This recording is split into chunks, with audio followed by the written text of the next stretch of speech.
네, K타운 핫 이슈 코너입니다.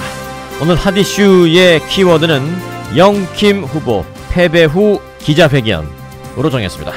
안타깝게 역전패당한 영킴 후보가 어제 한인 언론들과 이 전화 컨퍼런스 콜로 기자회견을 가졌습니다. 패배 후에 어떤 얘기를 했는지 바로 홍재식 기자 모셔서 알아보겠습니다. 어서 오세요. 안녕하십니까. 네.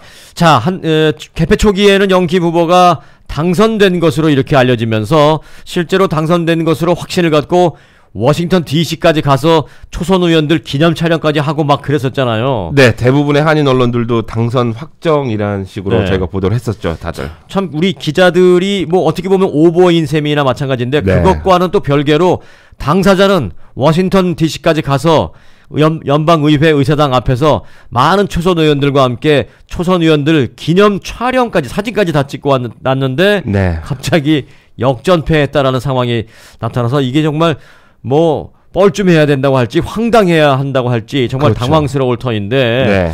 참 그런 일까지 겪었는데 그리고 나서 이제 며칠 지났어요. 자, 네. 그래서 며칠 지났으니까 좀 추스렸으리라고 생각이 되는데 네. 뭐 그래서 그런지 뭐 목소리는 일단 뭐 밝은 목소리였다면서요? 네, 어제 전화 컨퍼런스 기자회견에서 영킴 후보는 그 특유의 그 밝은 목소리였습니다. 뭐 한인 사회에 고맙고 또 선거에 져서 미안하고 그리고 뉴저지에서 이제 한인 그 앤디 킴 연방 하원이 탄생하지 않았습니까? 거기에 대해서 또 축하 인사도 있지 않았습니다. 아직 개표가 완전히 종료되지는 않았지만 일단 힘들었던 레이스를 끝내고 당락이 판가름 나면서 마음의 짐을 조금 덜어낸 듯 했습니다. 그러면서도 일단 쉬고 싶다라는 말을 계속 했는데요. 취재로 인한 참석이었지만 저도 영킴 후보가 좀 충분히 재충전하기를 바라는 마음이었습니다. 네. 어제 기자회견은 전화로 진행됐다지만 저희 위코리아를 비롯해서 뭐 라디오 서울, 라디오 코리아, SBS 등 한인 언론사를 비롯해 연합뉴스 이곳 LA 특파원 그리고 네. 조선일보까지 참여해서 질의응답 시간을 가졌습니다. 한국에서 조선일보 여기 나와 있는 특파원까지도 참석을 했군요. 네네 그랬던 것 같습니다. 근데 전화상으로 기자회견을 했다는데 그게 죄송합니다만 잠시 이거 원리 좀 설명해 주세요. 어떻게 하는 거예요? 네, 그러니까 컨퍼런스 콜이라고 생각하시면 되는데요. 다자 통화라고 생각하시면 됩니다. 그래서 저희가 미리 그 지정해준 번호, 제공해준 번호에 전화를 해서 저희가 컨퍼메이션 번호를 넣으면 그 보통 사무실 같은데 보면 우주선처럼 돼 있는 그 기계가 하나씩 있습니다. 스피커 네. 같은. 일반 전화하고는 좀 모양이 다르죠? 다르죠. 둥구선 UFO 비슷하게 예, UFO 비슷하게 생긴. 예, 그래서 네. 예, 거기에서 이제 여러 사람들이 이제 동시 접속을 해서 동시 전화를 해서 이제 10개 20개까지 접속이 네. 가능한 거죠, 그거는. 네, 그래서 이제 누가 접속을 했냐 해서 다 저희가 뭐 예전 표현으로 하면 관등 성명을 다 대고 네. 예, 그리고 나서 이제 확인을 하고 했습니다. 네. 기자회견 한 전체 40분 정도 했습니다. 네, 네. 그러니까 이제 영킴 후보 측에서 특정 전화번호를 각 언론사에게 주고 네, 네, 네. 번호는 하나죠. 네, 번호는 하나인 걸로. 그러니까 글이 전화를 우리가 이제 건 후에 코드를 넣으면 네. 연결이 되는 건데 이제 네네. 누가 참석했는지는 이제 본인이 뭐 저는 예를 들어서 뭐 저는 위코리아의 홍재식 기자입니다 이렇게 하면은 이제 그쪽이 다 등록이 되고 네, 그렇습니다. 그 내용을 다른 언론사 기자들도 다 같이 들을 수 있는 그런 전화 컨퍼런스 네, 그렇습니다. 회견이었네요. 네. 40분 오래 했네요. 그런데 그 40분 동안 여러 가지 얘기를 했을 텐데 네. 패배 요인 가장 궁금한데 어떻게 분석했어요? 일단 상대였던 시스네르소 후보가 가진 막대한 사유자금, 이 저 복권 당첨자지 않습니까? 우리가 흔히 제목 복권이나 맞았어요. 왜 이렇게 좋아해? 막 농담을 그러는데 네. 이 사람은 진짜 복권 맞은 사람이잖아요. 복권 받는 사람입니다. 2억 불인가 뭐 네. 복권 당첨된 사람이 예, 당선된 거예요 이번에는. 네, 당첨이 그렇습니다. 아니라. 근데 거기에 이제 민주당 내에 정말 큰 손이라고 여기는 재력가, 큰 손들이 전폭적인 지원을 했다고 합니다. 마이클 블룸버그 뭐 이런. 예. 네, 그리고 2016년 선거 이후에 민주당이 지속적으로 민주당 세 확장을 위한 캠페인을 해왔다는 점 등을 꼽았습니다. 네. 일단 영킴 후보의 답변 들어보시죠. 네. 아무래도 주요 원인은 물론 상대 후보의 그 막대한 선거 자금이라고 하겠습니다. 상대 후보는 물론 정치 초년생이지만 후보 자신이 자기의 개인 돈으로 쓸 수 있는 만큼의 그런 자본이 있었고요. 아시다시피 2억 불이 넘는 로또 당첨자고 게다가 이제 2년 전부터 여러 명의 민주당 내에서는 톤 큰 후원자들이 지난 선거 끝나고 나서 힐러리가 이긴 이 지역을 이길 수 있다 하는 그런 마음, 자신감을 갖고 했는데 그 마음만 갖고는 안 되잖아요. 근데 민주당의 큰 그 후원자들이 정말 말만 하지 않고 행동으로 보여준 그런 그 억만대의 그 후원금을 투자를 해서 정말 오렌지 카운티에 밑작업을 아무래도 오랫동안 했던 그 결과란 것 같습니다. 그리고 저희보다도 약 5배의 선거 자금을 퍼부어서 우리가 예를 들어서 우리 캠페인에서 우편물 하나 보내면 상대 후보는 거의 뭐 4, 5 이런 디프런 우편물을 보냈으니까 재정적으로 상당히 어려움을 겪은 선거라고 그렇게 말할 수가 있겠죠. 네, 결국 이제 그 엄청난 액수의 그 후원금을 갖고 있는 자금을 갖고 있는 상대 후보를 이기기는 역부족이었다 그런 얘기네. 한 4-5배 차이 난다는 얘기인 것 같아요. 네, 뭐 결론적으로 밀릴 수밖에 없었던 선거였다라는 얘기인데 그래서인지 한인 유권자들로서 지지자들로서도 조금 더 안타까울 수 있고 물론 본인이 더 안타깝고 아쉽겠죠. 네, 일종의 쩔의 전쟁이었네요. 네, 물론 뭐 선거가 쩔의 전쟁이라고 하는데 유독 요즘 선거들은 시간이 지나면 지날수록 더 그런 징후가 좀 짙어 보이는 그런 것 같습니다. 특히 이번에 영김 후보의 상대였던 길 시스네로스 후보는 로또 2억 달러에 당첨된 사람이었기 때문에 본인이 일단 1,000만 달러 내는 등 그야말로 뭐 쩐의 전쟁이 될 수밖에 없었는데 플러스 알파를 얘기했죠. 투표 시스템에 대한 이슈 뭐 이런 질문도 있었을 것 같아요, 기자들이. 네, 그렇습니다. 저도 이 질문을 던졌었는데 사실 영킴 후보가 이런 이슈를 제기한 적이 있었습니다. 근데 영킴 후보는 답변에서 부정선거라고 포인트아웃, 정의를 내리는 것은 아니라고 일단 전제를 합니다. 그러면서 그러니까 일부 언론들이 그런 의미를 담아서 보도를 한 것을 이미 염두에 두고 발언을 하는 듯한 느낌을 굉장히 받았었고요. 본인도 사실 살짝 한두 마디 그런 말을 흘린 건 사실이에요. 네, 근데 그런 건 아니라고 이제 정의를 딱 내리고 갔습니다. 뭐 시간 관계상 굉장히 긴 시간을 할애해서 여기에 대해서 얘기를 했는데 지금 이 시간 관계상 저희가 자세하게 얘기하기 좀 그렇고 간략하게 좀 정리를 해드리자면 각 카운티의 선거 개표 시스템이 좀 통일할 필요가 있다라는 얘기로 요약됩니다. 지금 영김 후보의 그 선거는 오렌지 카운티, 샌버나디노 카운티, LA 카운티 일부 3개 카운티가 지금 섞여 있는 그 선거구였잖아요. 네, 근데 그 각 카운티마다 다 달라요.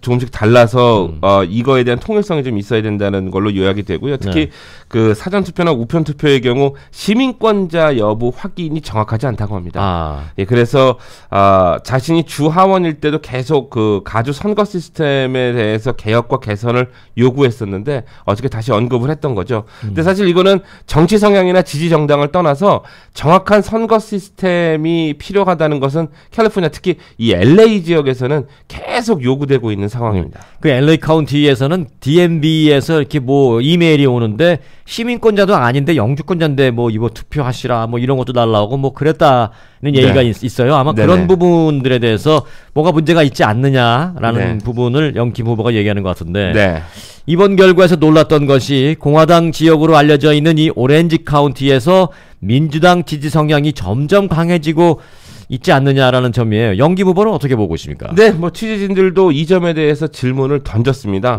김 후보는 앞서 언급했듯이 민주당이 꾸준히 해왔던 지속적인 캠페인 그리고 막대한 자금의 지원을 꼽았습니다. 반대로 이야기하면 공화당이 제대로 대응하지 못했다는 뜻으로도 풀이됩니다. 패배 결과에 대한 분석 시각에서 보면 당연합니다. 그런데 여기에서 좀 생각해 보셔야 될 게 단순히 캘리포니아가 민주당의 텃밭이라는 그런 기존적인 관념보다 더 중요한 문제가 존재합니다. 바로 공화당인데요. 제가 기억을 더듬어 봐도 지난 2012년 버락 오바마 대통령의 재선이 됐을 때 당시 공화당 측은 마치 큰 각성을 한 것처럼 더 이상 선거는 이 미국을 블루 스테이트, 레드 스테이트로 나누지 않는다. 뭐 더 이상 색깔로 나뉠 수 없다라고 더 좋은 정책을 내놓겠다라고 강조했거든요. 블루 스테이트는 이제 민주당을 얘기하는 거고 주고 레드 스테이트는 이제 공화당 쪽 주. 그렇습니다. 단순히 민주공화로 나눌 수는 없다. 이제 정책으로 얘기하겠다라는 좋은 얘기를 했는데 그게 제대로 안 된 모양이네요. 이 얘기가 공화당 측에서 나왔거든요. 근데 4년 후 트럼프의 대선 출마를 허용해버린. 그 결과가 됐죠. 물론 트럼프 공화당 내에서는 성공한 거잖아요. 물론 트럼프 대통령의 무너지지 않는 절대 지지층이 있다고는 하지만 이 컨세퀀스가 어떻게 왔냐면 전국적으로 반 트럼프 정서가 확대되는 여파를 가지고 온 거죠. 네. 그러니까 영킴 후보의 패배 요인에도 분명히 트럼프 효과가 이런 식으로 드러났다는 분석은 지울 수 없습니다. 네. 그러니까 김 후보도 전화 답변에서 이런 점을 좀 염두에 둔 듯한데요. 공화당 내에서도 트럼프의 정책을 무조건 지지하지 않는다라는 점을 분명히 했습니다. 네. 그러면서 자신도 특히 이민법에 대해서는 트럼프 대통령, 트럼프 행정부에 이렇게 하면 안 된다라고 직언을 했을 정도라고 언급을 했으니까요. 네. 그러니까 이제 지금 뭐 트럼프 대통령이 다시 재선을 치른다 하더라도 재선에 될 가능성이 사실 뭐 꽤 있어요. 없는 네, 거 있습니다. 아니에요. 예. 그리고 트럼프 대통령의 절대적인 또 지지층이 여전히 견고하게 있는 것도 사실인데 그렇습니다. 이제 캘리포니아 주 같은 경우에는 공화당이라 하더라도 조금은 약한 그야말로 골수 공화당까지는 아닌 네네. 조금은 약한 그런 공화당원들이기 때문에 반 트럼프 정서가 작용될 수 있다. 네. 그래서 자신이 공화당 후보이긴 하지만 흔들린 공화당원들이 좀 있고 하기 때문에 오히려 트럼프 대통령에 대한 그 악영향을 그 캘리포니아 주에서는 특히 자신 같은 경우는 받을 수밖에 없었다. 그런 얘기인 것 같은데 실제로 연방 하원을 민주당이 탈환한 것도 그런 반대급부가 큽니다. 예. 네. 그런데 뭐 문제는 뭐 내가 쟤 때문에 졌어요, 돈 때문에 졌어요, 쟤 때문에 졌어요. 그게 아니라 앞으로 이제 어떤 정책들이 공화당에서 좀 제대로 나올지 네. 이런 부분이 이어야 될 텐데 영김 후보도 이 점에 대해서 생각을 해봤을까요? 네. 물어봤어요? 질문했어요? 네, 뭐 공화당, 그러니까 제가 그 자리에서 김 후보한테 물어봤던 것은 네. 그러면 앞으로 이제 가주 공화당 장악하고 있는 공화당 앞으로 이제 2년 다음 선거까지 이 캘리포니아는 어떻게 될 것 같으냐라고 네. 질문을 했는데 뭐 김 후보의 답변은 공화당 측이 가진 전통적인 가치관에 근거한 우려입니다. 아 그래요? 네. 지금 이제 보셨을 때 앞으로 2년 다음 선거 때까지 이 캘리포니아 주민들의 라이프가 좀 어떻게 변할 것 같으세요? 민주당이 큰 강세이고 다른 정책들도 나올 텐데. 네, 어쨌든 주에서는요, 가주에서는 계속해서 세금 인상되는 모습을 볼 것이고요. 그리고 거기에 대해서 아무래도 힘들어하고 불만을 통하고 결국 이래서 이러면 안 되는데 하는 이제 그런 생각들을 하시는 주민들이 좀 많을 것 같습니다. 그리고 이제 내셔널리 볼 때는요, 지금 트럼프 대통령께서 밀고 있는 그 텍스 리폼이나 이런 그 세금 감세라든지 이런 것을 통해서 넷 베네핏으로 인한 경제 활성화가 되는 모습을 보면서 이게 롱텀이에요. 지금 텍스 리폼에 대해서 경제가 활성화되는 것을 사람들이 느끼고 있습니다. 다른 주에서도 많이 느끼지만 이제 가주가 이번 선거에 영향을 줄 수 있을 만큼 그렇게 많은 그 이펙트를 빨리 보지 못한 이유 중에 하나가 가주는 벌써 we're already overtaxed. 그쵸? It's already over-regulated. 네, 그 처음에 홍재식 기자가 질문을 하는 부분부터 다 이게 녹음이 되어 있네요. 네네네네. 네. 그래서 뭐 공화당의 어떤 정책이나 이런 부분에 대해서도 좀 수정이 필요한 듯이 얘기를 하고 텍스 같은 경우는 지금 우리가 너무 많이 낸다라고 얘기를 하고 있네요. 네, 그러니까 결국 과다한 규제와 캘리포니아가 갖고 있는 과다한 규제와 세금으로 주민들이 조만간 그 느낄 점이 뭐가 있냐면 트럼프 대통령이 펼치고 있는 세금 개혁이나 이런 것들로 경기가 좋아지고 있는 넷 베네핏이라는 얘기를 썼거든요. 그러니까 실질적으로 체감할 수 있는 그 경기 호황 자체를 캘리포니아만 못 느끼는 그것을 주민들이 느낄 것이다. 그래서 불만이 표출될 것이다라고 얘기를 한 것인데 우려죠. 근데 네. 한인사회에서도 이 부분에서 뭐 사업하시는 분들이나 아니면 직장 다니시는 분들이나 주민들로서 딜레마가 생길 듯 하긴 합니다. 예. 네. 자, 뭐 여러 가지 얘기를 영김 후보가 했습니다. 패배 후에 뭐 패배를 인정하는 그런 기자회견, 그리고 패배 원인을 분석하는 기자회견, 네. 또 어떤 점이 문제였다라고 문제점도 그 제시를 하는 그런 기자회견을 했는데 네. 일단 영김 후보 뭐 쉬겠다라고 했습니다만은 앞으로 계획에 대한 질문을 안 했을 리가 없을 텐데 우리 홍재식 기자가. 네, 정확히 무엇을 하겠다라고는 말하지는 않았습니다. 네. 조금 이렇게 돌려서 광범위하게 언급을 했는데, 근데 2020년 선거가 대통령 선거하고 함께 치러지는 만큼 이번과는 다른 상황일 것이라는 말은 잊지 않았습니다. 네. 그러니까 그 전망치가 어떤 의미냐면 2019년이 그래서 매우 중요하다는 의미인데요. 네. 그러니까 내년에 정치판도, 정치 지형이 어떻게 변하는지에 따라서 2020년 선거를 진단할 수 있고 또 한 번 기회를 도모해볼 자신으로서도 또 한 번 기회를 도모해볼 수도 있다는 의미가 포함되어 있습니다. 즉 공화당에 다시 기회가 올 것이라고 보고 있는 거고요. 그렇겠죠, 아무래도. 네, 그리고 자신은 뭐 오뚜기처럼 뭐 쓰러져도 다시 일어난다 이러면서 호탕하게 웃었습니다. 네. 요 표현을 오늘 일부 한인 언론에서는 이제 헤드라인으로 뽑기도 했었어요. 네, 그렇습니다. 오뚜기 같이 쓰러져도 다시 일어난다. 요 내용을 이제 헤드라인을 뽑으신 분들 이제 저희 라디오도 마찬가지지만 이제 신문 같은 경우에는 이제 헤드라인을 뭘로 뽑느냐. 네. 기사가 한 2장, 3장 되는데 그 중에서 한두 단어를 뽑아서 이제 제목을 달아야 되는데 네. 오늘 중앙일보 같은 경우는 요 오뚜기를 제목으로 썼네요. 네, 그렇습니다. 근데 요 이제 끝에 그 얘기를 했는데 네. 저 개인적으로는 이제 주류 사회에 시집을 갔다는 발언과 네. 오뚜기라는 발언이 묘하게 겹치는 순간이었습니다. 잠깐만요. 당선됐다는 것을 그 확신을 갖고 그 당시에 당선 기자회견했을 때 소감 발표할 때 저를 주류 사회에 시집 보낸 걸로 생각해 주세요. 네. 라고 표현했잖아요. 네, 그렇습니다. 근데 당선이 안 됐잖아요. 네. 시집 못 갔네. 잠시 결혼이 미뤄진 거라고 저희가 네. 내부 가족들의 사정이 있어서 네. 결혼이 조금 시집이 좀 미뤄진 거 아닌가라고 이해를 하고 조금 더 기다려 봐야 될 것 같습니다. 홍재식 기자의 표현이 저보다 낫다고 제가 말씀드릴게요. 저는 시집 못 갔네 라고 그 표현을 썼는데 네. 홍재식 기자는 그보다 훨씬 더 유연하고 멋진 표현으로 별 잠시 결혼이 미루어졌다. 네. 양가의 그 사정으로 인해서. 네네네. 양가 사정? 그럼 양가 사정 맞습니다. 네네. 네. 민주당도 문제가 있고 공화당도 문제가 있는데. 네. 자, 우리가 조금 더 힘을 내야 될 것 같습니다. 자꾸 이제 얘기를 이어가려니 안타까운 마음이 없어지지 않아서 제가 이런 표현을 자꾸 쓰는 건데. 네, 그렇죠. 뭐 다른 이야기도 어제 컨퍼런스 콜에서 있었나요? 네, 뭐 사실 본인도 패배할 줄 몰랐다고 합니다. 우리도요. 네. 에드로이스 의원이 워낙 오랫동안 지켜왔던 지역이고, 네. 그리고 그 오랫동안 자신도 보좌관을 하면서 그 지역에서 인지도가 상당했다고 생각을 했는데, 네.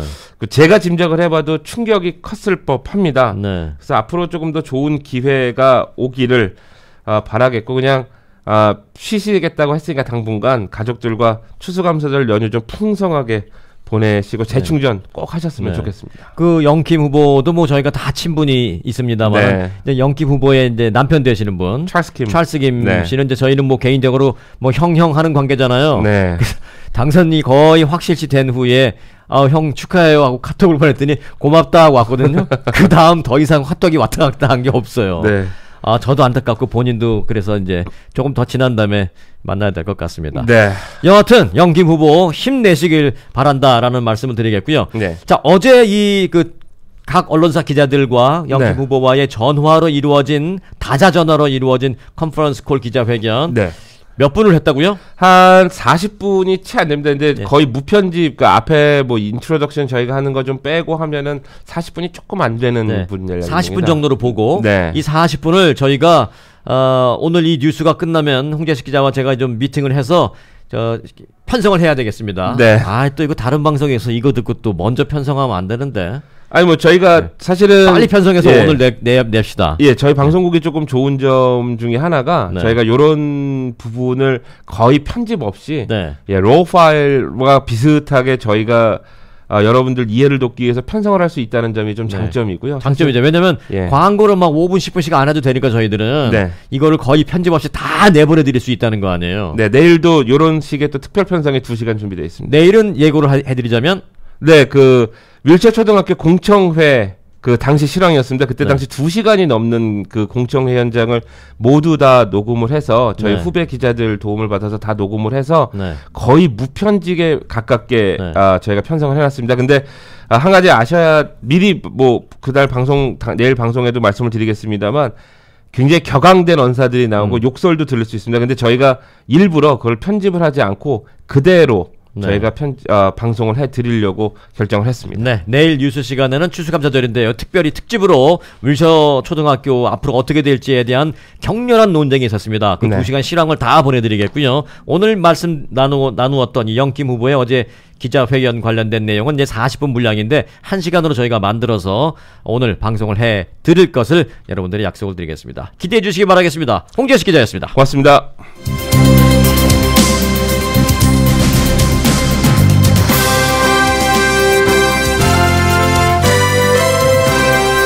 90초 후에 돌아옵니다.